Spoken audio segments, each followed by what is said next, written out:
How's it going, guys? Untamed here, back at it again with some Call of Duty Black Ops 3, and yes, I am back. I've climbed out from the pits of Tartarus itself and escaped the clutches of Hades, the evil mastermind of the underworld. Basically, guys, I got sick, got the flu, and I had a terrible cough and a sore throat, and had all this congestion and mucus, and I just sounded so disgusting with a raggedy voice. I sounded like freaking Christian Bale's Batman mixed with some Clint Eastwood, like, grouchy, like, vocals going on. It was just absolutely horrible, so I couldn't commentate. I had a whole bunch of gameplay to show you guys, but I didn't have the voice to go along with it, so I'm super stoked, super happy I get to come back and talk to you guys again and drop some awesome gameplay along with some much needed commentary. Oh my gosh, this week has been absolutely crazy. The Batman vs Superman, I went and saw that. I waited 3 hours in line to hold spots for 12 of my friends because I come in clutch like that, you know what I mean? Even though I was sick, I had like 2 jackets on and I was out, and not so much the cold, but I shouldn't have been out anyways, but I had to go. It was Batman vs Superman. And yeah, we're gonna talk a little bit about the movie from here on out. So if you haven't seen it, I suggest you go watch one of my other previous videos and get entertained off one of those guys, because I guarantee you there will be some spoilers throughout this video. So here's your last chance in 3, 2, 1. We're taking off. We're talking about Batman vs Superman. Okay, so overall, from my viewpoint, from giving it an overall rating, I would say as a comic book fan, a 6.5, as a actual film, a 6.5 to a rough 7. Reason being, multiple reasons. They just gave away too much in the trailers. They gave away too much awesome plot lines in the actual trailers that just, you already had this hype and this anticipation going into the movie, hoping that you could see all these things unfold, and you basically were on the edge of your seat wanting to see these things, and you're like, okay, get through this, get through this scene.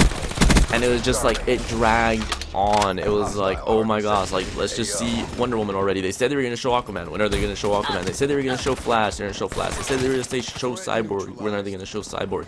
And it was just like those thoughts running through everyone's head throughout the movie. And just with the scenes with Batman using guns and killing people, it was really badass, but the transition into it was very poor. You didn't know what was going on. You couldn't tell that if it was a nightmare, a dream, or an alternate reality, and it was actually all three. They're using the plot line from Flash, where he's doing the Flashpoint paradox, where he's running so fast that he tears through the fabric of reality and gets in contact with Batman, even though he's a Flash from an alternate timeline. And yeah, like, as me watching and reading the comics, I understood what they were doing, but you see throughout the whole movie theaters, even boyfriends looking at their girlfriends like, what the hell's going on? And like a whole, like, groups of brochachos and buds that are there, they're looking at their bros like, dude, what the heck's going on? I even had like multiple of my friends like lean into me like, yo, what's going on, Miguel? Like, Michael, what's going on? And I was like, yo, this is what's going on. I had to lay down, and you know, that's not something you want to do to a movie. You want it to be someone to put A and A together. You know what I mean? You want to have 1 + 1 = 2, not like this Pythagoras theorem that you have alternate inverses, you know, and you have to figure out what X and Y are. No, you don't want something that complicated, and that's what they did throughout the movie. Just the projection was not all there, and the transitions were very lame. But Batman, if you want to rate Batman, I would rate this Batman as hands down Batfleck is the best Batman ever. We want a Batman solo film. I felt like they put too much of him in the Batman vs Superman film, because that's a Superman film. It's supposed to be a Superman film, but they couldn't decide if it was a Batman or a Superman film, and I think that might crinkle his first movie a little bit, because it's going to go back to the origin story, because Batman's been Batman for around 20 years. They addressed that in the movie. He's been running around in a bat suit for 20 years. But, you know, you want to see those first steps of when he put on the mantle, when he put on the cape and he put on the mask and he decided, you know what, I'm going to fight crime. We want to see that year one. We want to see the decisions that shaped him into this badass vigilante that he is, that he was even able to take down Superman. You know, we want to see the journey which led him there to where he's going to be the shot caller and the brains of the Justice League. And that's awesome. But enough about Batman. I'll transition and come back to it, and let's talk a little bit more about Superman. Superman, it was whatever. I like the Man of Steel movie. I feel, as a New 52 fan and also as a Superman fan, but not just a Superman fan, I'm talking about the transition of film, so where the common person just can pick up and look at it and be like, yo, this is really cool. I understand where Superman's coming from. That movie was an 8 out of 10 in my book. That was an awesome Superman movie. That was the best Superman movies, hands down, regardless of what people say. You gotta look into common times. You can't keep up the standards to, you know, every comic book guru. You can't set the par that high because not everyone retains that knowledge with them.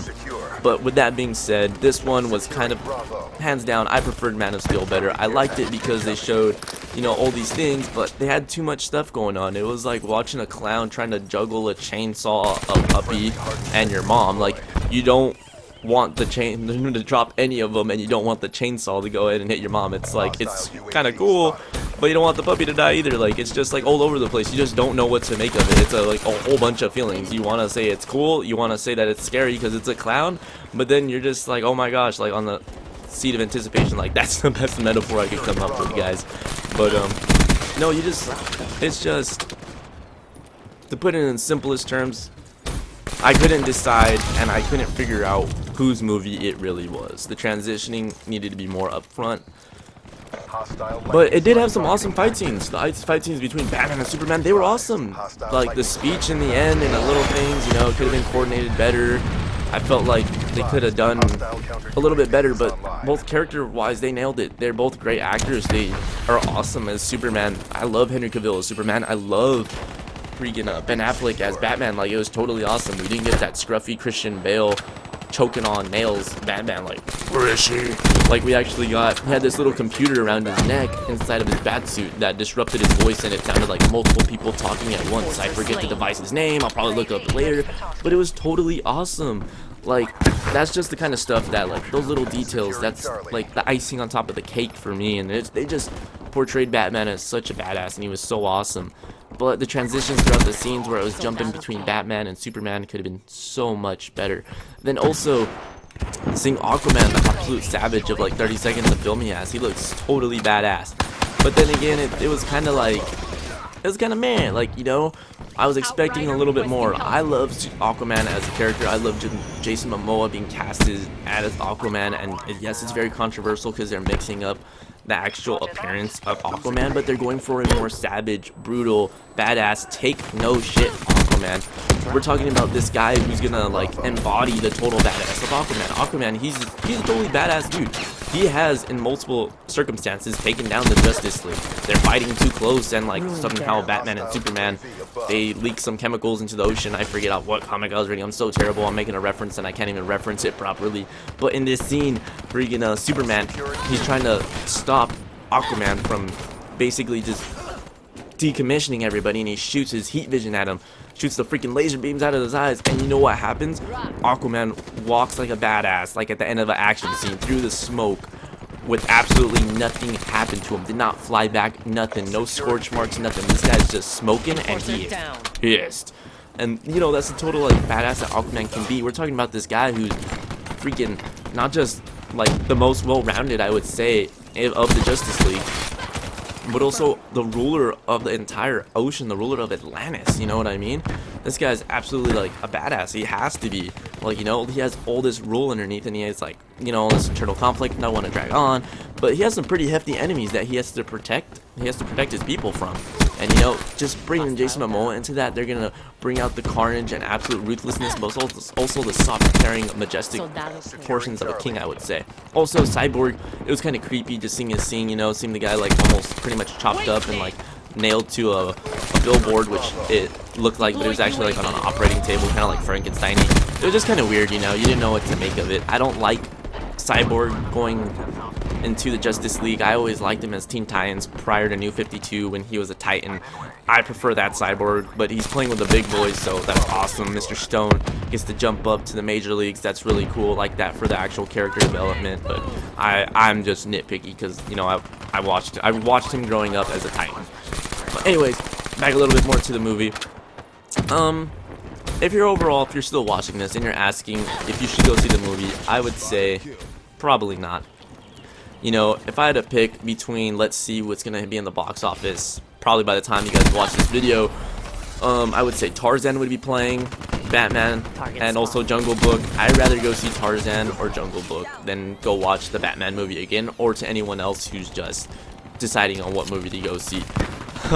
Overall, I know I'm not sounding very enthusiastic, but they were just all over the place. But that being said, they're not absolutely destroying Superman and Batman. It's just they had so much going on. They just need to like tone it down a bit. And I know they're trying to get all these things going because they want to catch up to Marvel, because that's who's the powerhouse in comic books. Not comic books, in the MCU and the cinematic universe. They're the only comic book universe right now, and they want to catch up and, you know, say, hey, we got some badass characters. You're not just the only one. And I get that, but don't rush it. You can't rush perfection, and that's what you guys are doing. You guys have these awesome characters who are godlike, and you're just making them out to be less than what they actually are. Along with the villains. These villains are super badass and like just malicious, and you're not delivering. If I had to give any advice, I would say slow down. You guys have all the awesome resources and all the talent and all the potential at your hands, but you're just trying too fast. But yeah, basically guys, 6.5 Batman vs Superman, very entertaining, but it did not deliver. Just like this game, I did not deliver. We lost 156 to 200. But anyways, hope you guys enjoyed the video. I hope you enjoyed my little talk about Batman vs Superman, and it gives you some insight before you actually go see the movie. But that's all, guys. I'm Untamed, and I'm out. Peace. Mission failed. New assignments incoming. They kicked our asses. The 54 Immortals crush all opposition.